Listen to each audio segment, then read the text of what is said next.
evening mga kabagwis. Nako, ito medyo late na, no? Ginabi na dahil may nilakad ako kanina. Meron tayong sinamahan na special someone na operahan siya tomorrow, no?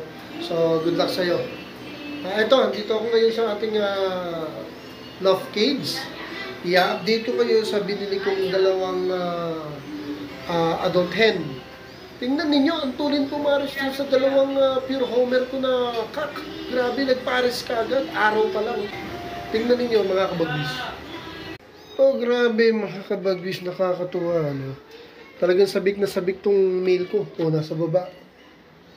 Ayan, nagpares na sila, oh. Pares na yan.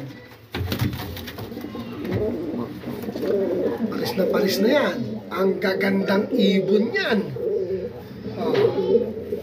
Bala ko sana parisan din ng kapwa Homer, pero later on yun kasi talagang mahal niya to eh. Love nila yung dalawa eh. Love at first sight. Ito rin, pares na rin kagad. Oh.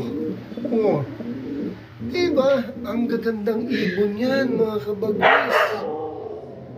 Tapos ito, bumabalik-balik na yan eh. Yan, ito, dalawang tayo. Nestmate ko, itong dalawang tayo.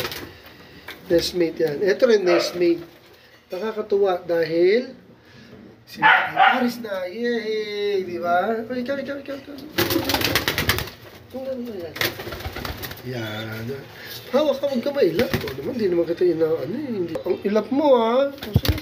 Yan. Ganyan lang naman, di ba? Okay? Sige, tulog na kayo ha. Bukas ko naman kayo pakakainin. Ang lalaki na ng butsin yan. Ayan, ito, meron tong may mineral na kasama yan. Yung mineral water to, tapos may mineral na hinahalo dyan, pampalakas ng katawan, okay? Sige, bukas ito, ilalagyan natin ng pebbles. Okay, good night mga warriors. Thank you for watching.